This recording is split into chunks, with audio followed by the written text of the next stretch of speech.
அனைவருக்கும் வணக்கம். நீங்கள் ஃபோட்டோஷாப்பில் டிஜிட்டல் பெயிண்டிங் எப்படி பண்ணுறேன்னு சொல்லி எல்லாம் கேட்டிருந்தீங்க. அதுக்காக உங்களுக்கு டுட்டோரியலுக்கு போடலாம் இருக்கேன். தொடர்ந்து உங்களுக்கு கொடுத்த ஒரு ஆதரவுக்கும் சப்போர்ட்டுக்கு ரொம்ப நன்றி. நிறையா கமெண்ட் பண்ணுறீங்க, நிறையா விஷயங்கள் பேசுகிறீங்க, இன்ட்ராக்ட் பண்ணுறீங்க. ரொம்ப நன்றி, ரொம்ப சந்தோஷமாக இருக்குது. தொடர்ந்து உங்களுக்காக நான் நிறையா வீடியோஸ் போட காத்திருக்கேன். உங்களோட தேவைகள் என்னவோ எல்லாத்தையும் கேளுங்க, நான் உங்களுக்காக கண்டிப்பாக நான் போடுறேன். இன்றைக்கி நம்ம என்ன பார்க்க போகிறோம் பார்த்தீங்கன்னா, டிஜிட்டல் பெயிண்டிங் எப்படி பண்ணுறதுன்னு சொல்லி பார்க்க போகிறோம். அதுக்காக நம்முடைய முன்னாள் எதிர்க்கட்சி தலைவர், நம்முடைய புரட்சி கலைஞர் விஜயகாந்த் அவர்கள் நம்ம யூஸ் பண்ணியிருக்கேன். அவருடைய படத்தை நம்ம சிறப்பான முறையில் ஒரு ஆயில் பெயிண்டிங் மாதிரி பண்ணுவோம். ஃபஸ்ட்டு ஆயில் பெயிண்டிங் பண்ணுறதுக்கு முதலாவது ஸ்டெப் என்ன பார்த்தீங்கன்னா, படத்தை ஓப்பன் பண்ணிக்கணும். ஓப்பன் பண்ணிவிட்டு அந்த படத்துக்கு தேவையான சில கரெக்ஷன்ஸ், கலர் கரெக்ஷன்ஸ் எல்லாம் பண்ணிக்கலாம். கண்ட்ரோல் எல் பண்ணிங்கன்னா, கண்ட்ரோல் எல் கொடுத்துட்டு இந்த பிளாக் கலர் பண்ணிங்கன்னா நமக்கு ஓரளவுக்கு ஒரு கலர் கிடைக்கும். ஏதாவது ஒரு ஹைலைட்ஸை வேணுன்னா நீங்கள் பிரைட்னஸ் இன்க்ரீஸ் பண்ணிக்கலாம். அதே மாதிரி கலர் இந்த படம் எல்லோ ஷேடாக இருக்குது, அதனால் கொஞ்சம் அதை எல்லோவை குறைச்சிட்டு கொஞ்சம் ரெட்டு கொடுத்து கண்ட்ரோல் பியில் போய்ட்டு கலர் பேலன்ஸில் போய்ட்டு குறைச்சிக்கலாம். பண்ணியாச்சு, ஓகேங்களா? இப்போ அதுக்கப்புறம் என்ன பண்ண போகிறோம் பார்த்தீங்கன்னா, இந்த ஃபில்டரில் போயிட்டு நம்ம இந்த ஷார்பென் அப்படிங்கிற இருக்கும். ஷார்பென்ங்கிறது அன்ஷார்ப் மாஸ்க்னு கொடுத்துட்டு ஒரு அமௌண்ட் இந்த ஓரளவுக்கு இந்த ஸ்கின் ஸ்ட்ரக்சர்லாம் தெரிகிற மாதிரி நம்ம என்ன பண்ணணும், ஓரளவுக்கு நம்ம ரேடியஸ் ஒன்று வச்சுட்டு அதோடைய வேல்யூ ஒரு 250 அந்த ரேஞ்சுக்கு நம்ம பண்ணோம்னா அதை மாற்றிக்கலாம். சரிங்களா? 250 அந்த ரேஞ்சு மாற்றினோம்னா கொஞ்சம் நல்லாயிருக்கும் பார்க்குறதுக்கு. வச்சுட்டு என்ன பண்ணால் அடுத்து இங்கே ஸ்மெட்ஜ் டூல்னு ஒரு ஆப்ஷன் இருக்கும். டூலில் போயிட்டுனா இந்த ஸ்மெட்ஜ் டூல் இருக்கும். ஃபஸ்ட்டு பிளர்னு இருக்கும். அந்த பிளரை லாங் ப்ரெஸ் பண்ணிங்கன்னா கீழே ஸ்மெட்ஜ் டூல்னு வரும். ஸ்மெட்ஜ் டூல் பண்ணிவிட்டு இங்கே மேலே ப்ரஷஸ் இருக்கும். அந்த ப்ரஷஸில் போய்ட்டு ஆரோ கிளிக் பண்ணிங்கன்னா உங்களுக்கு இந்த மாதிரி ஒரு கிடைக்கும். இந்த மாதிரி இதில் ஃபஸ்ட்டு ஜென்ரலாக பேசிக்காக உள்ளதாக இருக்கும். அதை ரைட் கிளிக் பண்ணி நீங்கள் என்ன பண்ணணும், ஃபஸ்ட்டு தமிழ் சின்னமாக இருக்கும், அதை லார்ஜ் தமிழ் வச்சுட்டு அசார்ட்டட் ப்ரஷஸ் அப்படின்னு இருக்கும். அதில் போய்ட்டு அப்பாயிண்ட் கொடுக்கணும். அதுக்கப்புறம் மறுபடியும் நேச்சுரல் ப்ரஷஸ் அப்படிங்கிற ஆப்ஷன் இருக்கும். நேச்சுரல் ப்ரஷஸ் 1, ப்ரஷஸ் 2 இருக்கும். அதே மாதிரி அப்பாயிண்ட் கொடுத்துட்டோம்னா நமக்கு ஒரு தேவையான ப்ரஷஸ் எல்லாம் நமக்கு கிடச்சிரும்.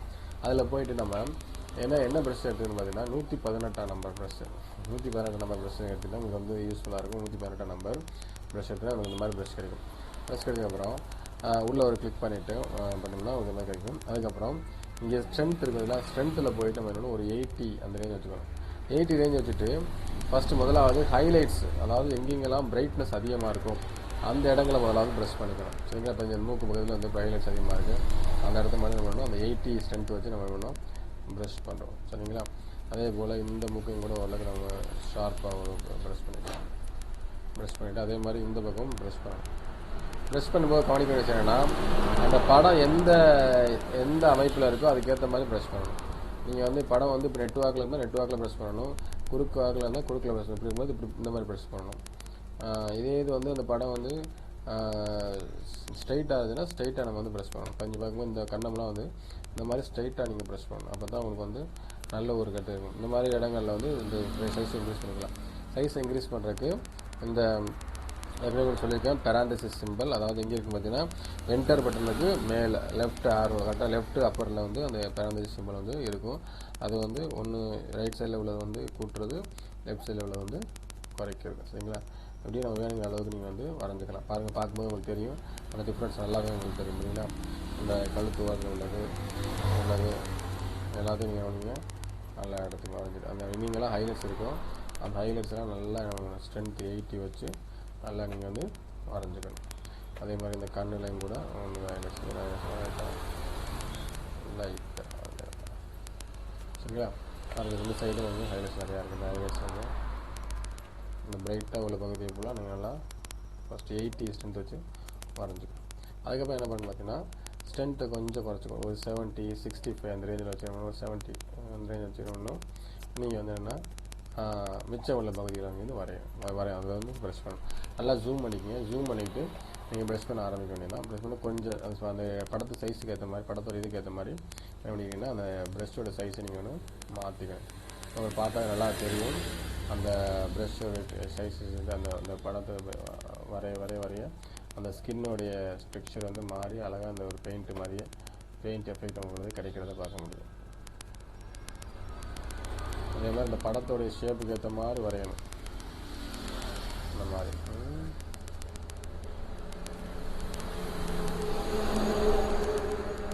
வரையும் போது அந்த ஹைலைட்ஸ் பகுதியை வந்து கொஞ்சம் நம்ம வந்து மீதியாக உள்ள பகுதியை மட்டும் அப்படியே நம்ம பண்ணிக்கணும், நல்லா வரைஞ்சிக்கணும். இப்படி வரைஞ்சிங்கனாவே உங்களுக்கு ஆட்டோமேட்டிக்காக உங்களுக்கு ஆயில் பெயிண்ட் எஃபெக்ட் உங்களுக்கு வந்து கிடைக்கும்.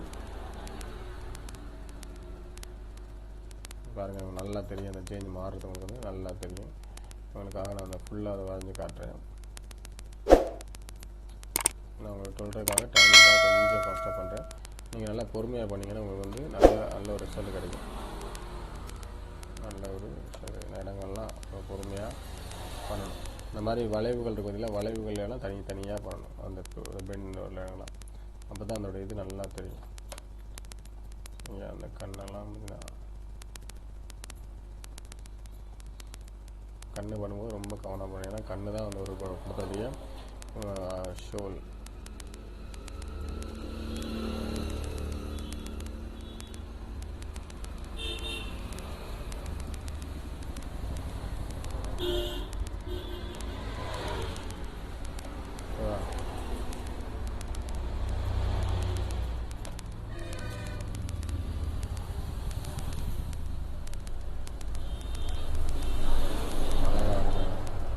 அதே மாதிரி இந்த தாடையெல்லாம் வரும்போது பொறுமையாக கரெக்டாக அந்த இதுக்கேற்ற மாதிரி வரையணும். நீங்கள் அடுக்க குறுக்க மறுக்க வரைஞ்சிங்கன்னா நல்லா இருக்காது படம். இப்படி இப்படி இது மாதிரி இருந்தாலும் இப்படி வரையக்கூடாது. இப்படி வரைஞ்சால் அழிச்ச மாதிரி இப்படி வரைஞ்சி அந்த படத்தோடைய ஓரியன்டேஷன் ஏற்ற மாதிரி நீங்கள் வந்து வரையணும்.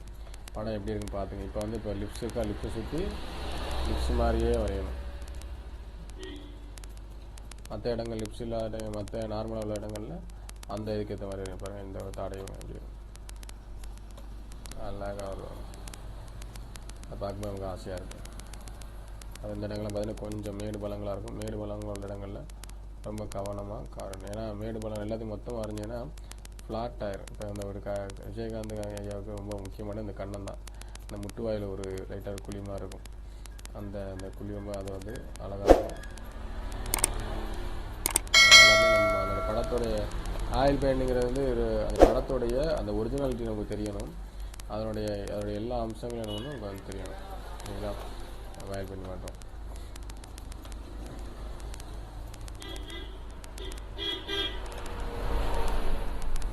அழகாக ஏற்கனவே இந்த ஹைலைட் பண்ண ஏரியாஸ் எல்லாம் விட்டுவிட்டு மீதி ஏரியா மட்டும்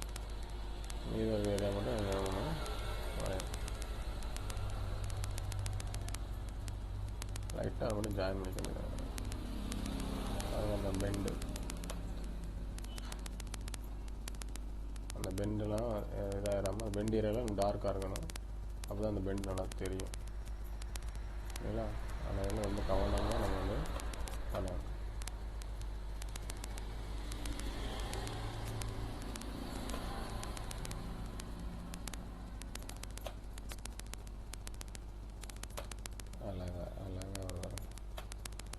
அழகாக நீங்கள் நான் வந்து எனக்கு கொஞ்சம் எக்ஸ்பீரியன்ஸ்னால கொஞ்சம் ஃபாஸ்ட்டாக பண்ணுறேன்.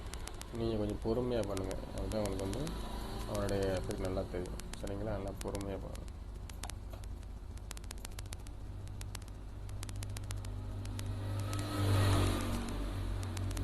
அதே மாதிரி நான் ஒரு வீடியோக்காகவும் நம்ம வைக்கிறேன்.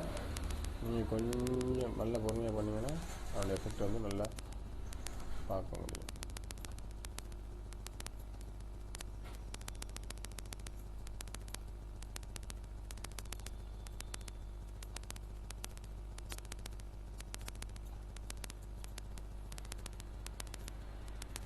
ரொம்ப அருமையாக போய் எடுத்துக்கு. அதே மாதிரி கண்ணை அழகாக நீங்கள்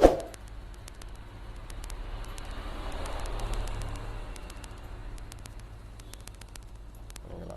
பார்த்தீங்கன்னா உங்களுக்கு ஓரளவுக்கு அந்த படத்தோட ஃபினிஷிங் உங்களுக்கு வந்து தெரியும். கொஞ்சம் படம் வந்து வித்தியாசமாக கொஞ்சம் டிஃப்ரெண்ட்டாக இருந்தால் இந்த பெயிண்டிங் எஃபெக்ட் உங்களுக்கு வந்து தெரியும். அழகாக வந்திருக்கு படம். இப்போ அந்த புருவங்கள்லாம் கொஞ்சம் கவனம் பண்ணணும். புருவத்தை வரும்போது கொஞ்சம் குறைச்சி வச்சுட்டு அந்த புருவத்துக்கு ஏற்ற மாதிரி பண்ணணும். அப்படியே கிராஸாக பண்ணணும்.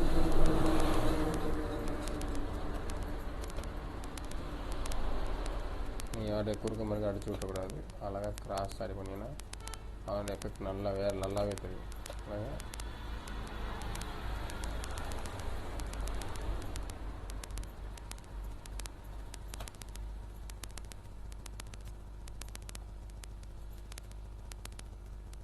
நமக்கு அருமையாக அந்த பாருங்க புரட்சி கலைஞர் விஜயகாந்த் அவருடைய படம் நமக்கு வந்து நீட்டாக வந்துச்சு. ஒரு ஆயில் பெயிண்டிங் எஃபெக்ட் வந்து தெரிஞ்சுக்கணும்னு நினைக்கிறேன்.